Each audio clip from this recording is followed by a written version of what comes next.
G'day everyone. We're going to be moving on to the next steps on our Sportster adventure bike build today.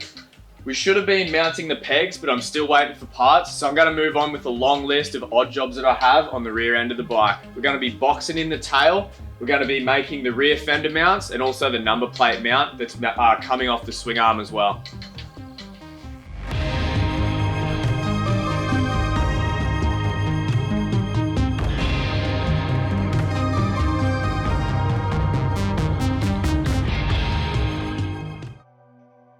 So once you empty out the rear of a Sportster with removing the stock fender and chopping the fender stays off, it sort of reveals this pretty cool frame section which I've been able to outline by cutting my template of aluminium around that. So I wanted to make this tail section nice and strong because I'm going to have a bag that sits on the top of this tail here.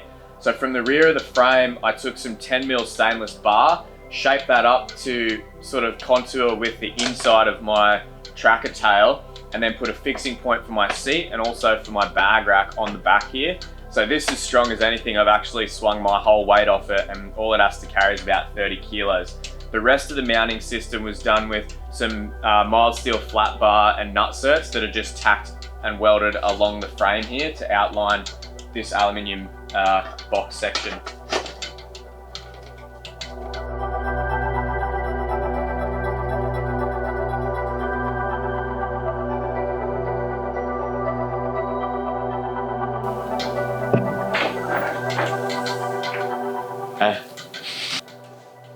So with this seat section here, I put a mounting point onto the frame that sits underneath the fiberglass. So the seat will latch on with a bolt through the back here, which will also fix my bag rack.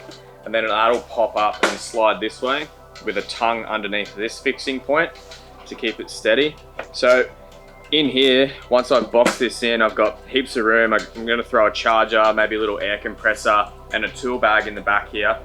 It's a little bit messy at the moment because I've just unplugged all the wiring, but when I come to tidy all this up, it should allow me to, have a bunch of stuff hidden under here, being the electrics and whatnot, and then also have enough room for a bunch of other stuff as well. So I'm about to get moving on the rear plate mount and fender for the bike. I'm going to be mounting it on the swing arm to keep this tail nice and naked. You probably noticed this big old beast that I've thrown on here, Track Dynamics aluminium swing arm. I waited forever for this thing, but I'm so stoked it's finally here. It sort of completes that off-road look, saves me a bit of weight on the rear end as well. But I gotta be honest, I just bought it because it looks cool. So I'm about to start on this with some stainless steel bar, and when I'm doing this sort of thing, I always tend to work from what I know and where my fixed points are. So the mounting points onto the swing arm are going to be on the rear of the swing arm here, and then also taken off where the rear shock mounts on. So having both of those on either side, I'll start to make the mounts up for them out of some stainless plate, and then I'll start to bend the rod up and fix them onto our mounting points. But it's always important to start with what you have. So from here, I'll bend the hoop and start from the top, and then I'll figure out how to mount my fender and then put the number plate on with that as well, and then we'll work down to the bottom mounts from there.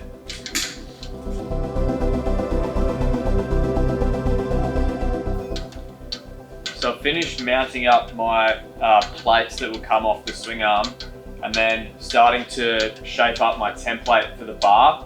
I've got a offcut from a 2009 Triumph Scrambler.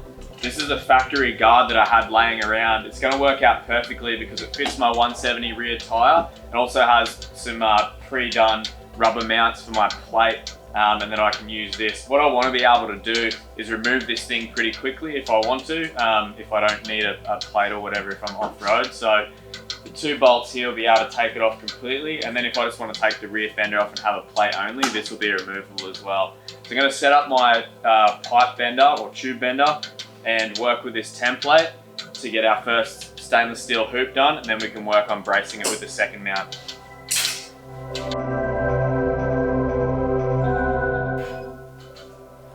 So because this is solid bar, I'm using a 25mm bending die. Because this is solid bar, it's not going to deform it or anything like that, or fuck the tube because there's no hollow inside it. So the 25mm die is the right radius that I need. So I'm going to go ahead and whip this around so we can start fitting it up on the bike.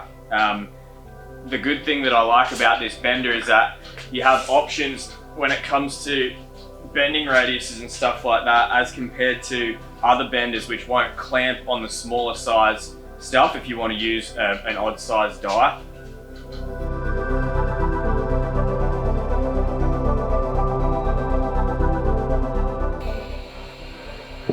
So with these last couple of bends here, I've got the hoop shape right, which I did on the bender before, but these last ones are just to put a little kink in the bottom so they come into contact with my shock mount stainless steel plate on a straight angle. So just a small bend with a bit of heat. I'll do the same on the other side to make sure we can get a good weld on it.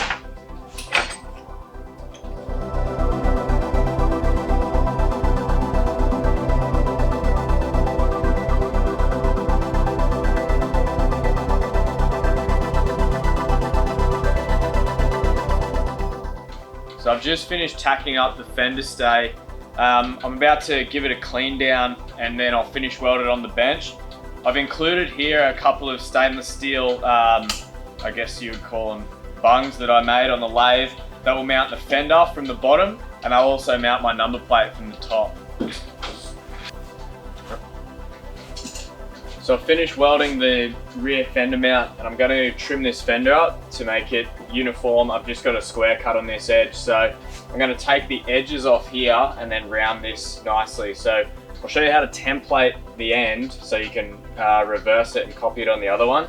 But when you're trimming these sides back, I found an easy way is I've got a depth gauge. If you don't have something, just anything that you can sort of put up against that fender's edge and scribe around. So if I set the depth here at how I want it and then run that along the edge, that'll give me a nice radius along the edge of the fender.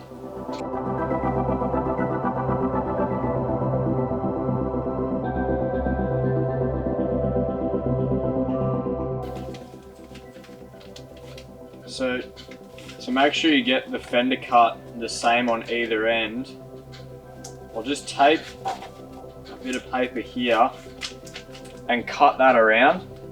And I'll take that, reverse it and stick it on the other side and make a mark around the outside. I've actually got a blog on the Purpose Built Moto website about trimming fenders, so you can either do it this way if you don't have the opposite end of the fender, or if you're cutting it short, use the off-cut end to slide up the fender and mark it where it is. Doing it by eye, you can get it right, it just takes too much time, so this way I've found to be a lot quicker and a lot easier.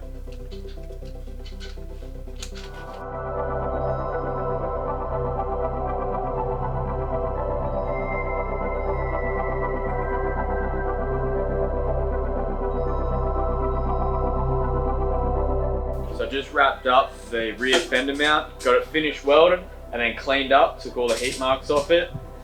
She's looking pretty nice, I must say. The further and further we get with this build, the crazier it's getting, which I'm really liking. Just goes to show what can happen when I haven't got to work to customer specs. So moving on from here, I'm going to go into making some mounts for our bag rack, which will go up along the side here, mounting the coil, and a few other odds and ends that we need to fix up before we can move on with mounting the pegs.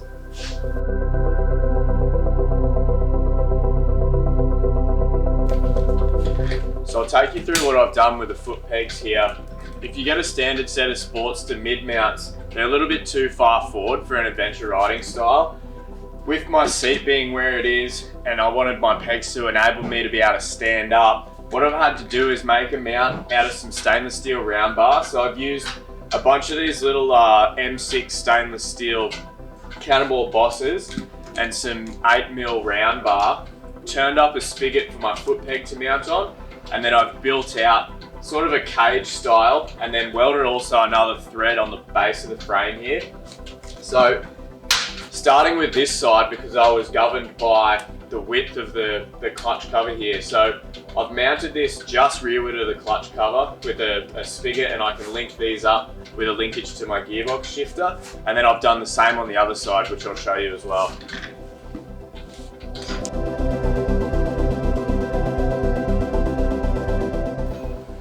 So with the offset from the center line of the bike that we had to do on the other side with the foot peg because of the clutch cover, Had to bring this peg out quite a ways, which has created a gap here, especially now that we've done a sprocket conversion to run a chain drive.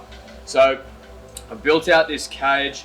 It looks a little bit garish, but it does the job and it sort of suits with the style of the bike. So I'm quite happy with how it came up. The only thing that I've left to do now is to mount our ISR rear brake master cylinder, which I'm going to do on this bar here. Also, because of the amount of space that we've gained with pushing this foot peg out to make it even on both sides, the room that we have here, I'm going to use to mount something that I'll show you guys a little bit later on. Something that I think will be pretty handy when doing our adventure riding and stuff on this bike. So I'm going to go ahead and start cutting up this stainless steel bar to mount the ISR master cylinder, and then making the linkage so the foot pedal operates it properly.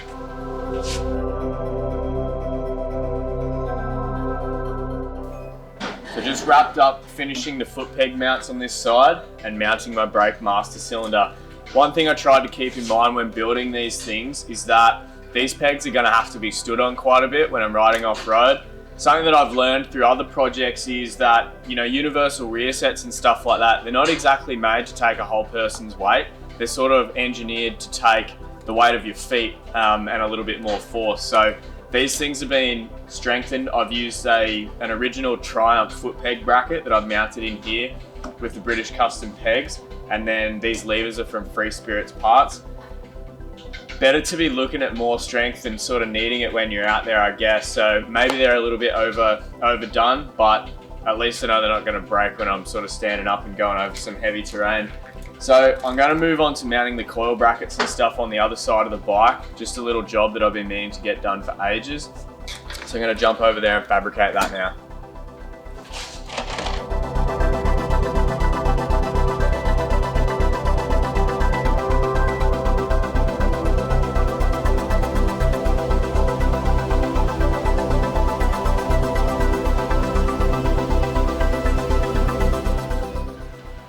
Finished mounting the coil up, ended up using the original horn bracket here, modifying it, welding some slugs on to pull it out of the side.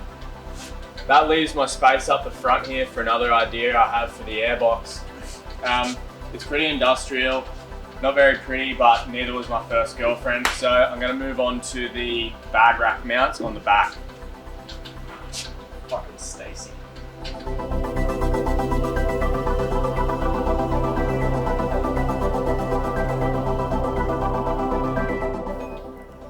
So in preparation for building the exhaust and starting to finish up the fabrication on this, I've just mounted up the Electron carburetor. They sent me the kit, comes with a throttle, the new cables, the carburetor, and a bunch of flanges and stuff that you need to mount it. What I'm going to do though, because I don't really like the idea of having an air filter sticking out the side on my adventure bike that's going to be going through dust, mud, potentially rain, I'm going to fabricate myself an airbox. So I've mounted the coil out of the way and removed that from behind the head stem here. And then I've had this as a little side project for my side project going on for a little while. I've got a 3D printed airbox. This is my prototype. I'm going to probably hand fabricate this from aluminium and some clear perspex plastic. And then DNA have come to the party and made me a specially sized filter that will slide through this airbox. And then I'm going to have to make a stainless steel intake from the airbox that sits in here and then link that up down to my carburetor. This will keep my air filter higher than it would normally be, and it'll also keep it protected from a lot of rain and anything else that's coming from the front wheel or bikes in front of me, because it's tucked up behind the headlight and then high underneath the tank as well.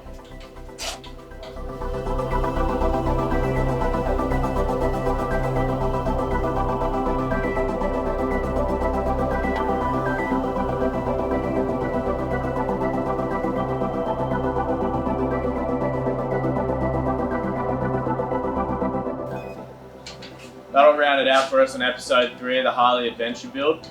We managed to fit the foot pegs up, get the rear master cylinder done, switches on the handlebars, ISR levers, and then also the West slider lever guards as well. Next time we're going to be trying to finish out the fabrication on our next episode. So we'll be looking to start with the exhaust and finish the front fender, as well as any odds and ends that we have to finish up. Thanks for watching the episode. Make sure you hit the like button and subscribe to make sure you don't miss anything else on the Adventure Scrambler.